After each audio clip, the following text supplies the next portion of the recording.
Haleluya, kita kembali sesi kedua tentang bagaimana mengampuni dan menerima pengampunan saudara.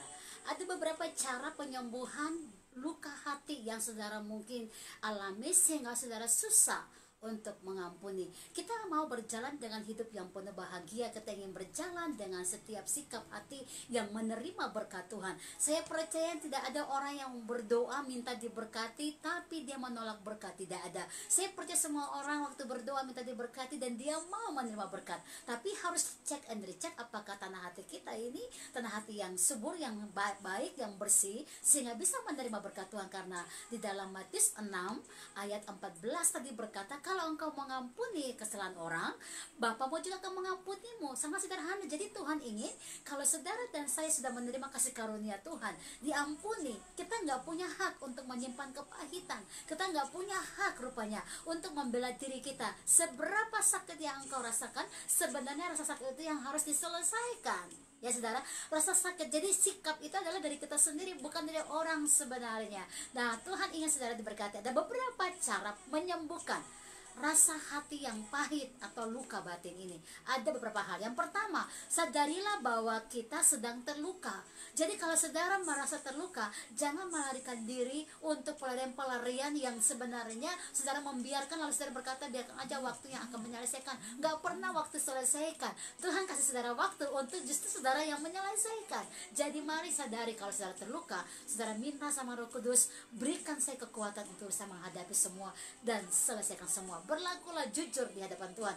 Karena awal pemulihan itu adalah keterbukaan. Kalau saudara terbuka, maka saudara akan mengalami pemulihan yang luar biasa. Dan saya percaya tidak ada tulang-tulang kita yang sakit, bahkan kita diberkati dengan luar biasa karena tidak ada kepahitan dalam jiwa kita.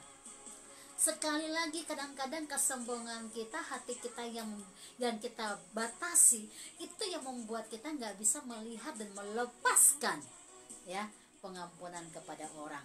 Tapi mintalah supaya Tuhan kasih kita kekuatan untuk bisa melewati semua ini, karena saya percaya Tuhan mau saudara menerima pengampunan dari Dia. Kita punya dosa begitu banyak, kita sudah diampuni oleh Tuhan. So, ada satu orang aja yang sakiti kita, apakah pantas kita menyimpan kepahitan? Nggak pantas saudara. Tapi ingat, itu adalah celah yang ilustrasi di perasaan kita sampai akhirnya kita sendiri dibiarkan terluka dan akhirnya kita binasa. Ayo bangkit dan alamilah kemenangan Tuhan. Berusahalah, yang berikut, berusahalah untuk membuang perasaan-perasaan yang negatif ya.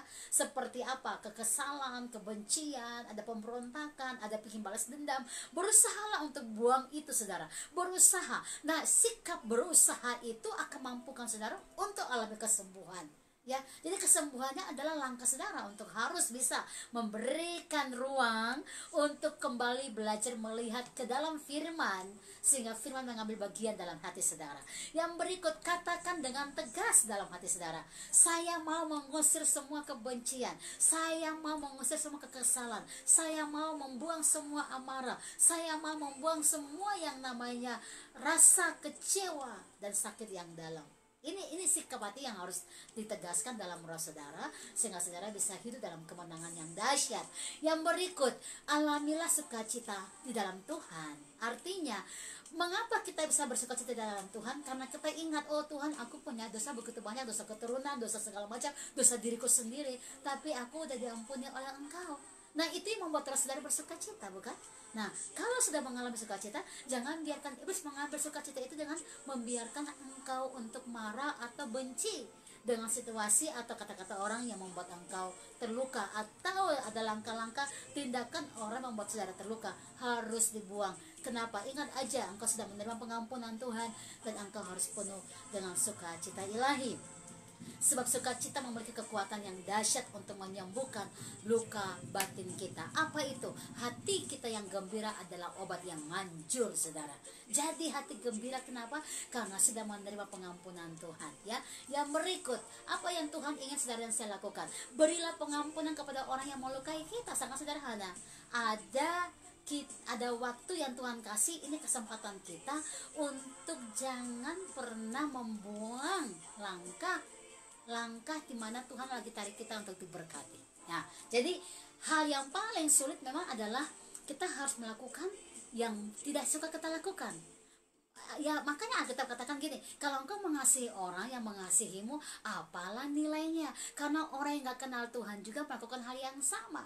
Tapi kita bisa mengampuni musuh kita, itu nilai plusnya kita. Makanya kita harus bisa belajar untuk melepaskan pengampunan ya. Jika Anda ya, saudara dan saya pernah mengalami luka ini dan kita sepertinya susah, kita minta sama Roh Kudus bantu kita ya. Jika ada rindu, ada kerinduan, saya percaya ada juga rasa hati yang akan terbangun oleh karena kasih Bapa yang sempurna buat kita. Pergunakan tekad yang baik, saudara, ini paling penting. Mulailah dengan mengasihi, menyebutkan nama-nama orang itu, doakan mereka, sehingga saudara pun akan menerima kasih karunia untuk memberikan pengampunan kepada mereka dengan sukacita. Nah, berilah pengampunan dengan hati yang tulus, jangan karena ada sebab akibat ya. Jadi ada orang bilang, aku udah mengampuni kok dia itu punya dosa sama saya lebih besar. Karena dialah saya benci, saya sudah senyum, saya sudah mengampuni, kok malah dia nggak memberikan saya senyum, malah dia balik jelekin saya. Biarkan aja. Artinya sikap mengampuni itu mulai dari diri saudara sendiri, soalnya itu yang Tuhan lihat, bukan dari orang lain. Jadi dia melihat, dia respon, dia terima atau nggak terima, itu bukan urusan saudara, tetapi urusan saudara adalah gimana saudara menerima kasih karunia Tuhan dan berikan pengampunan kepada orang. Itu yang paling penting. Jadi waktu saudara punya tekad yang benar-benar baik untuk bisa mengampuni, saya percaya ada kasih karunia yang mengalir buat saudara, sehingga saudara bisa dipulihkan dengan luar biasa. Nah, mengapa penting mengampuni? Mengampuni itu penting karena itu adalah ajaran Kristus. Kasihilah musuhmu. Ya kan saudara ikut Tuhan jadi murid Yesus ya harus mengampuni ya. Ampunilah mereka ya, karena doa Bapa kami, dan ampunilah kami karena kami juga mengampuni mereka yang bersalah kepada kami. Yes, good. Jadi saudara sudah doa tentang doa Bapa kami yang di dalam juga terselip, ampunilah kami karena kami juga mengampuni orang yang bersalah. Harus percaya doa itu menjadi kekuatan buat saudara. Mengapa saudara ingin minta Tuhan mengampuni saudara? Karena memang saudara lagi bilang sama Tuhan, karena aku juga sudah mengampuni kok Tuhan orang yang bersalah. Yes, good. Dan itu ajaran Tuhan yang perlu saudara dan saya lakukan. Haleluya. Yang berikut, mengapa pengampunan itu penting? Karena mengampuni adalah bukti sebuah sikap pertobatan. Nanti kita akan lihat ya, waktu Sakeus seorang berdosa, dia menerima Tuhan di rumahnya, wow, pengampunan Tuhan terjadi sehingga dia memiliki sikap pertobatan untuk apa?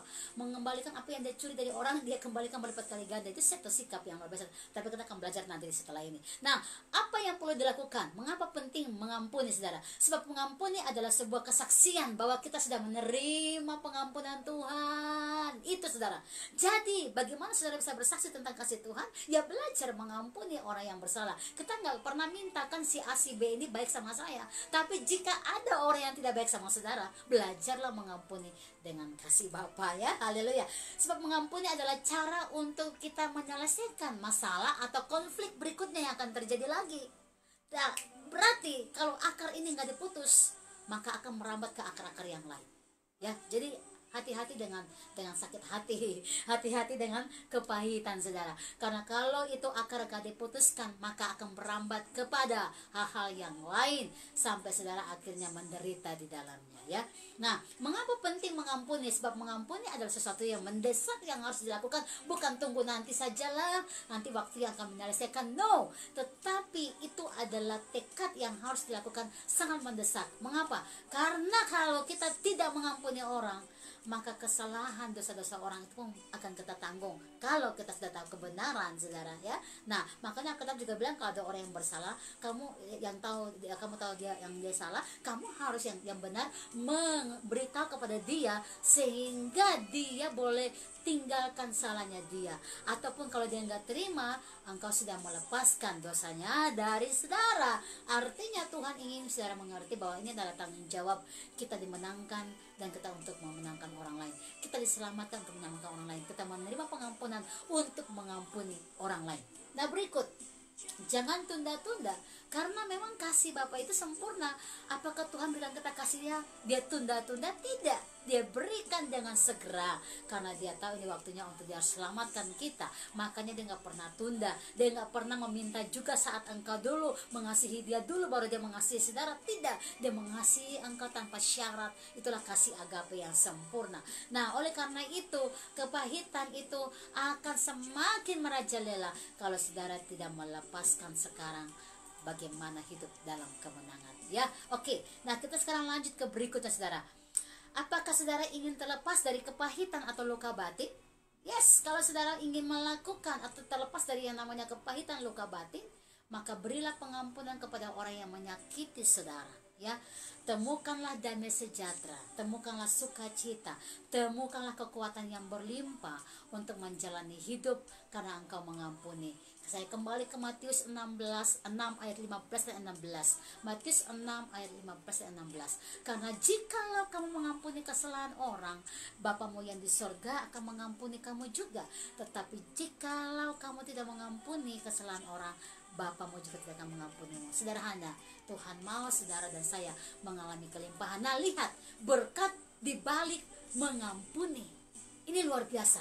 Waktu saudara, seorang perempuan yang berdosa datang sama Tuhan meminta pengampunan, Tuhan berkata, hai semua orang, kalau engkau tidak berdosa silakan lempar orang ini dengan batu. Karena zaman itu kalau ada orang yang kedapatan berzina, dosanya adalah berzina.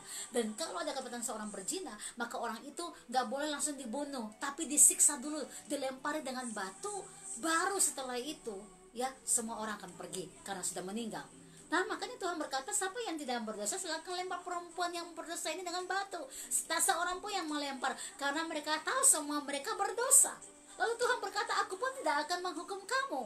Tapi Tuhan kasih perjanjian, pergilah dan jangan berbuat dosa lagi. Kalau saudara dan saya sudah menerima pengampunan Tuhan, Tuhan berkata, jangan berbuat dosa lagi, saudara. Itu kuncinya.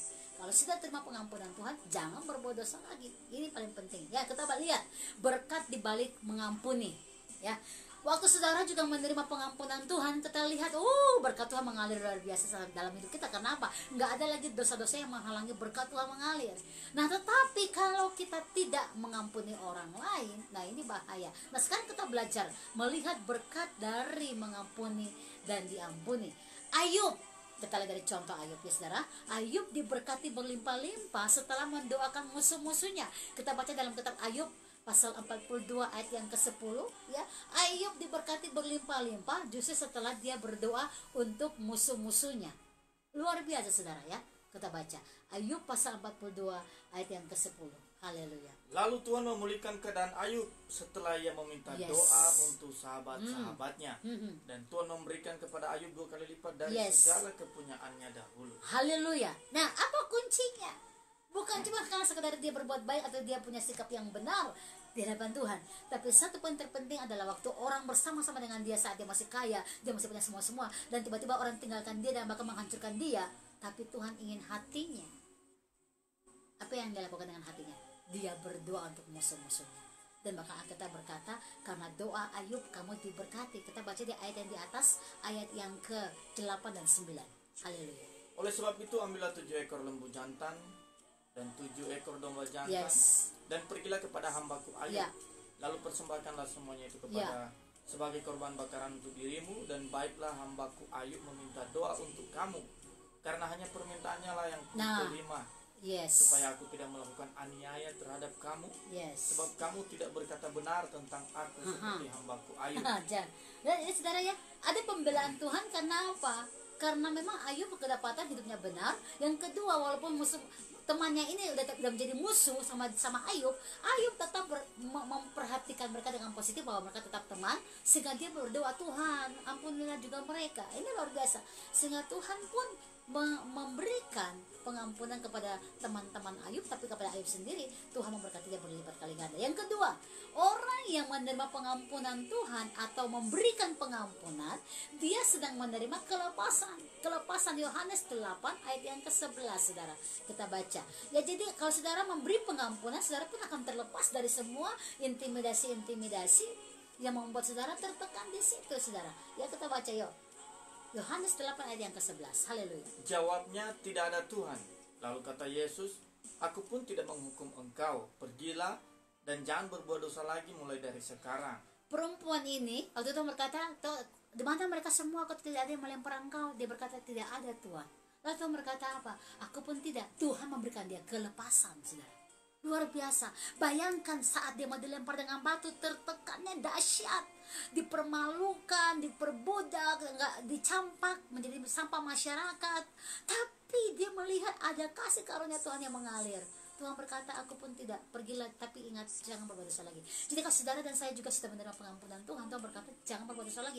Kalau engkau tinggal dalam kepahitan, itu namanya masih berbuat dosa, saudara. Ya. Nah, yang berikut, orang yang memberi pengampunan, menerima berkat khusus adalah menerima berkat sukacita dan mengalami perubahan hidup.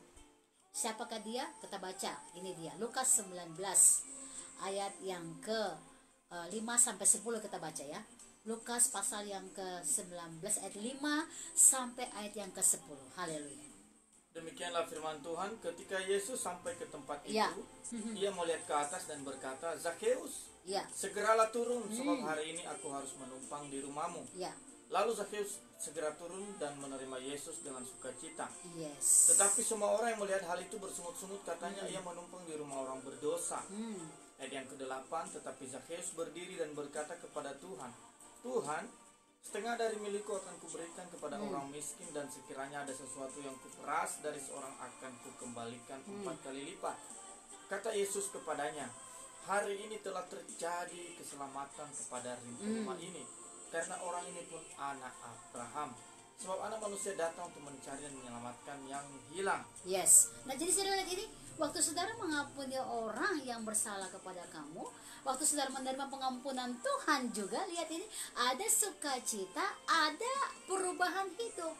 Orang semua benci kepada Zakheus karena dia bukan cuma mengambil pajak, tapi dia menyita semua orang, dia menyiksa semua orang, sehingga semua orang benci. Tapi waktu Yesus hadir memberikan dia pengampunan, maka Zakheus penuh dengan sukacita, dan Zakheus pun mengalami perubahan hidup yang luar biasa. Dan ini yang Tuhan ingin saudara dan saya mengalami juga, saudara. Sederhana, mau diberkati, lepaskan pengampunan. Haleluya. Yang berikut ya, menerima kesembuhan. Orang yang menerima pengampunan Tuhan menerima kesembuhan. Kita baca yuk dalam Yohanes pasal yang ke-5 ayat yang ke-10 aja sampai dengan 14. Kita baca Yohanes 5 ayat 10 sampai dengan 14. Karena itu orang-orang Yahudi berkata kepada orang yang baru sembuh itu, hari ini hari Sabat dan tidak boleh engkau memikul tilammu. Akan tetapi yang menjawab mereka, orang yang telah menyembuhkan aku, dia yang mengatakan kepadaku, angkatlah tilammu dan berjalanlah. Mereka bertanya kepadanya, siapakah orang itu yang berkata kepadamu, angkatlah tilammu dan berjalanlah? Tetapi orang yang baru sembuh itu tidak tahu siapa orang itu, sebab Yesus telah menghilang ke tengah-tengah orang banyak di tempat itu. Kemudian Yesus bertemu dengan dia dalam bait Allah, lalu berkata kepadanya, engkau telah sembuh, jangan berbuat dosa lagi, supaya jangan padamu terjadi yang lebih parah lagi. Jadi kalau saudara ingin menerima berkat dari Tuhan, dan Tuhan sudah memberikan berkat pengampunan kepada saudara, saudara ingat, pergi, jangan berbuat dosa lagi. Ingat, kalau saudara masih sakit hati, masih benci sama orang, itu namanya berbuat dosa lagi. Maka kejadian yang buruk pasti akan terjadi lagi. Karena kita berkata, pergi dan jangan berbuat dosa lagi, supaya jangan sampai terjadi hal yang lebih buruk dalam hidup saudara. Jadi saudara, tidak Alkitab ajarkan simpan dosa benci, simpan yang namanya amarah, simpan yang namanya kebencian. Alkitab nggak ajarkan, Tuhan tidak ajarkan. Tapi Tuhan ajarkan justru engkau dan saya menerima kesembuhan, menerima pelepasan, menerima sukacita, dan menerima segala berkat-berkatnya karena saudara menerima pengampunan Tuhan dan memberikan pengampunan juga kepada orang yang bersalah. Yang berikut yang terakhir saudara, kita lihat kalau saudara memberi berkat pengampunan kepada orang lain dan menerima pengampunan dari Tuhan, maka saudara menerima berkat khusus, berkat spesial. Ada penerimaan diri. Bayangkan kalau saudara jalan di hutan sendiri, nggak ada orang lain. Wah, itu ngeri banget. Kita berjalan di dalam dunia, mungkin banyak orang yang kita lihat sama-sama dengan kita lihat, tapi kok kayaknya kita merasa diri kita jalan sendiri, nggak ada orang yang peduli sama kita. Tuhan itu peduli sama saudara dan saya. Tuhan peduli sama kita. Kita ada penerimaan yang Tuhan berikan. Dia tidak tolak kita, tapi dia menerima kita dengan berkat khusus. Lukas 15, kita akan baca ya ayat-ayat ini. Ayat yang ke-28 sampai dengan 32. Lukas pasal yang ke-15 ayat 28 sampai 32. Demikianlah firman Tuhan, maka marahlah anak sulung itu dan ia tidak mau masuk. Lalu ayahnya keluar dan berbicara dengan dia. Tetapi ia menjawab ayahnya, katanya, telah bertahun-tahun aku melayani Bapa dan belum pernah aku melanggar perintah Bapa. Ya. Tetapi kepadaku belum pernah Bapa memberikan seekor anak kambing untuk bersuka cita dengan sahabat-sahabatku. Tetapi baru saja datang anak Bapa yang telah memboroskan harta kekayaan Bapa bersama-sama dengan pelacur-pelacur. Maka Bapa menyembelih anak lembu tambun itu untuk dia. Kata ayahnya kepadanya, anakku, engkau selalu bersama-sama dengan aku, dan segala kepunyaanku adalah kepunyaanmu. Kita patut bersuka cita dan bergembira karena adikmu telah mati dan menjadi hidup kembali. Ya. Ia telah hilang dan didapati kembali. Nah, lihat saudara, ini penerimaan, berkat khusus, berkat spesial yang Tuhan kasih bagi saudara yang ngerti aku udah berdosa. Nah, anak bungsunya waktu dikasih harta benda, dia pergi, dia foya-foyakan, dan akhirnya tiba-tiba dia nggak punya uang lagi, dia kelaparan. Tapi dia ingat, aduh aku udah berdosa, aku harus datang sama bapakku dan minta ampun. Ini dia saudara. Dan waktu dia datang sama bapak, betul, bapak menerima dia. Sama dengan kita. Saat ini pun kalau saudara juga merasa aku punya banyak sekali dosa tadi, masih kepahitan sama orang, masih benci sama orang, datang sama Tuhan, maka Tuhan akan memberikan saudara pengampunan. Saudara akan diterima secara khusus, dan saudara menerima berkat-berkat yang luar biasa. Dan ini janji Tuhan, orang yang memberi pengampunan menerima berkat berlipat kali ganda. Kalau saudara mau diberkati, mari lepaskan pengampunan. Kalau saudara mau dipakai oleh Tuhan dengan dahsyat, jangan biarkan kepahitan dalam diri saudara. Berikan hati yang paling murni kepada Tuhan. Dan hari ini saya percaya keselamatan terjadi buat saudara semua. Mari kita berdoa. Haleluya. Hamba berdoa, kalau kami masih simpan kepahitan, kebencian, ampuni kami. Kami sudah menerima pengampunan Tuhan. Terima kasih Engkau mengampuni kami, dan kami mau belajar mengampuni orang yang bersalah kepada kami. Jangan bawa kami dari segala pencobaan-pencobaan, lepaskan kami dari segala yang jahat, dan bila kami penuh dengan kasih karunia Bapa. Kami melihat semua orang sebagai ciptaan Tuhan yang paling mulia, dan kami menerima mereka karena Tuhan pun menerima kami. Diberkatilah kami yang datang dalam nama Tuhan. Kami diampuni, kami diberkati, dan kami percaya bahwa pengampunan Tuhan itu terus tinggal dengan kami, dan kami terus menyatakan kemuliaan-Mu. Kami diberkati sekarang sampai selama-lamanya. Di dalam nama Tuhan Yesus kami berdoa. Haleluya. Amin. God bless you all, saudara. Haleluya.